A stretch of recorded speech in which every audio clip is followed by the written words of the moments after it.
Bismillahirrahmanirrahim. Assalamualaikum warahmatullahi wabarakatuh. Kita lanjutkan belajar tentang materi mata kuliah Psikologi Industri Organisasi. Hari ini kita akan masuk ke materi penilaian kinerja. Pengukuran performance appraisal, yaitu kinerja karyawan. Secara formal mengukur bagaimana performansi melalui perbandingan dengan standar yang telah ditetapkan sebelumnya. Contoh, dalam sebuah perusahaan itu biasanya kita punya key performance indikator. Misalnya seorang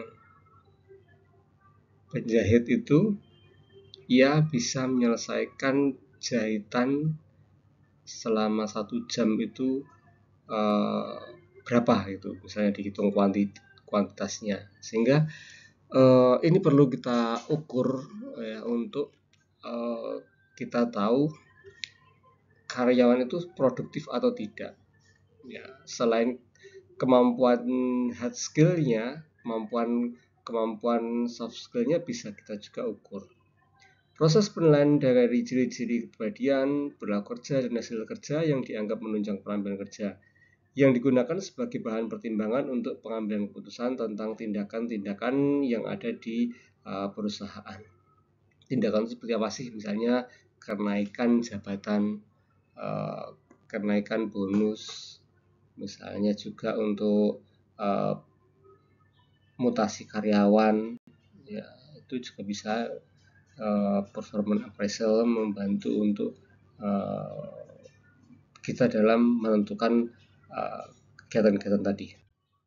Tujuannya apa sih? Administration bisa untuk promosi, ya tadi untuk promosi, ada personal action, transfer, mutasi, PHK, pengeluaran karyawan, pemberhentian karyawan, ya layoff bisa, kemudian penggajian, kemudian untuk pelatihan dan penelitian-penelitian lain yang digunakan untuk bidang kepersonaliaan.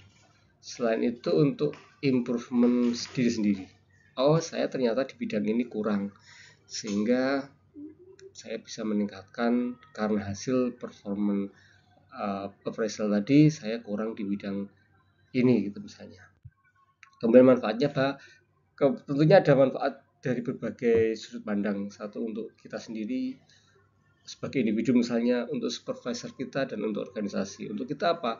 Tentunya kita bisa tahu positioning kita itu di mana, kemampuan kita itu sejauh mana saat ini dalam menghandle pekerjaan yang kita miliki.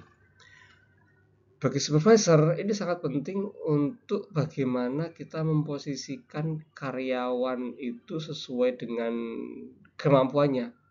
Ya, jadi atasan itu bisa tahu kita itu sudah sejauh mana saat ini. Ya, kita ternyata bukan orang yang kompeten atau kita orang yang kompeten, sejauh mana kompeten kita. Nah, itu supervisor, atasan kita bisa menilai hal tersebut. Yang ketiga untuk organisasi, tentunya untuk pengembangan organisasi yang mendapatkan penilaian keseluruhan karyawan kita. Apa yang harus dinilai sih dalam performance appraisal? Bisa jadi pendekatan sifat, jadi penilaian terhadap karakteristik orang yang dinilai. Ya, orangnya bagaimana sih ini, kemampuan manajemen dirinya bagaimana, kemampuan manajemen emosinya bagaimana, loyalitasnya, dan lainnya. Kemudian pendekatan hasil, jadi penilaian terhadap hasil yang diperoleh dari pekerjaan yang dilakukan seseorang.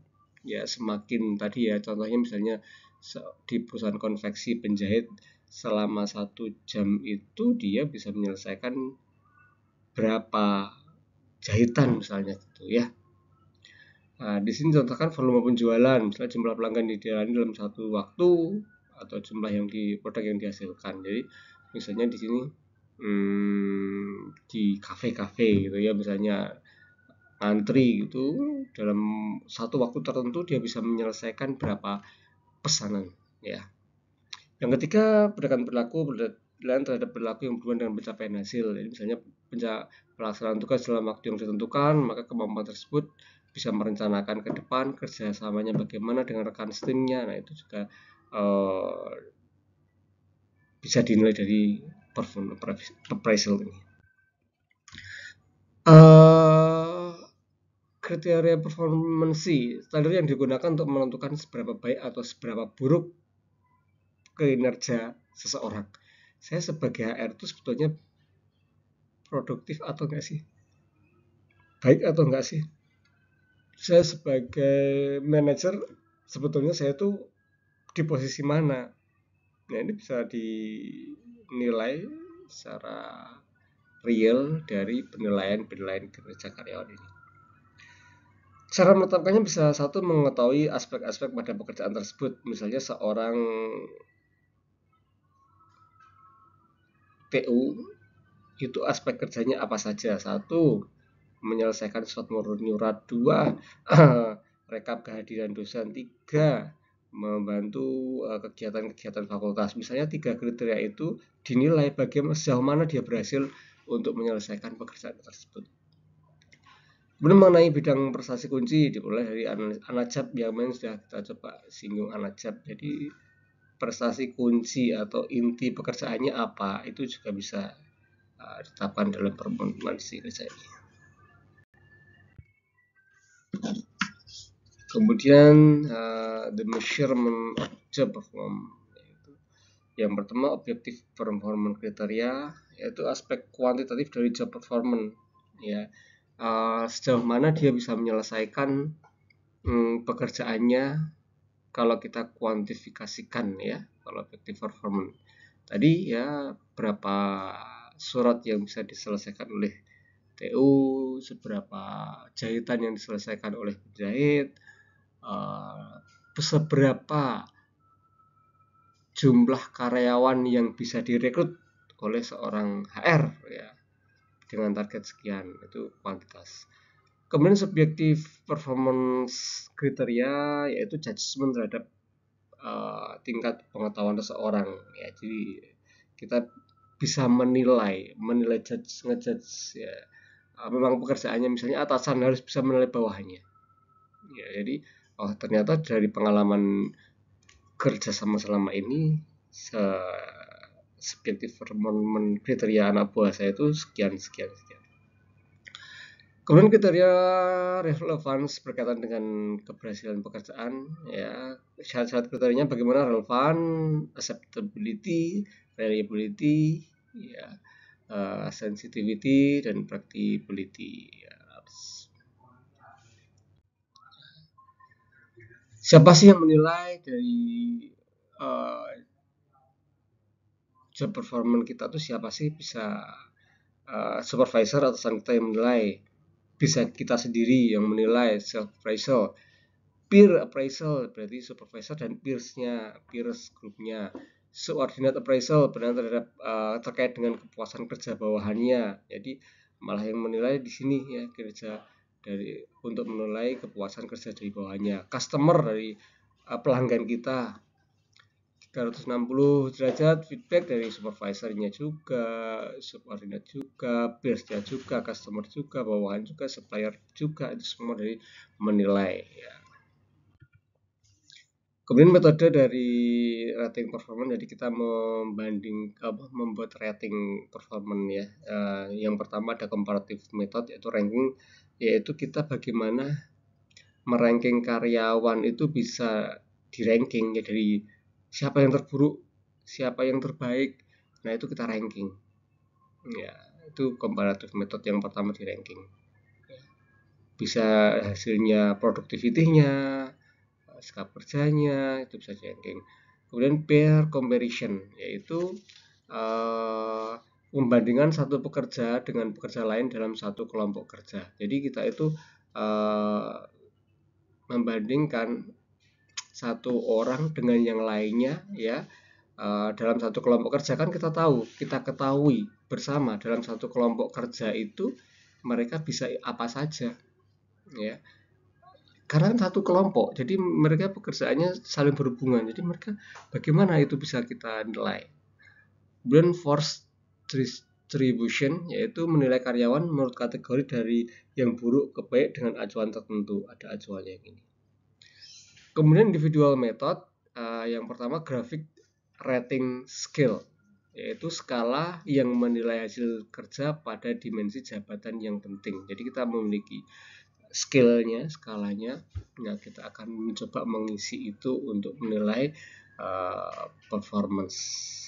Kemudian behavior answer rating scale, skala dalam penilaian yang menunjukkan perilaku kerja, ya jelek, rata-rata, baik, dan sebagainya. Kemudian behavior rating scale, yaitu menilai seberapa sering pekerja menunjukkan performansi kuncinya. Seorang jabatan rekrutmen spesialis itu performansi kuncinya adalah dia bisa merekrut karyawan. Nah, performansi kunci ini adalah masuk dalam behavior observation skill-nya.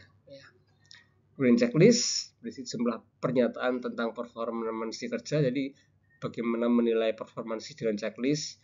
Hari ini saya sudah menyelesaikan misalnya seorang penjahit bisa misalnya penjahit itu misalnya ini yang ngarang aja, mengisi benangnya centang, kemudian merawat mesinnya centang, kemudian menyelesaikan berapa jahitan centang, targetnya 10 misalnya per jam tercapai centang. Nah, itu bisa menggunakan checklist. Kemudian naratif, pertanyaan terbuka tentang kinerja karyawan. Jadi kita tanyakan produktif menurut kita sendiri, ya, naratif, ya.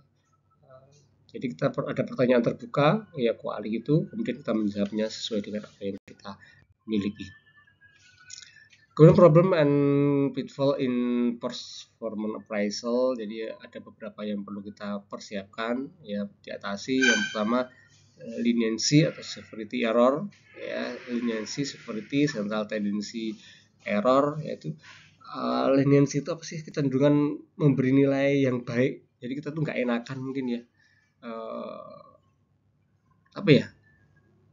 budaya kita mungkin kalau kita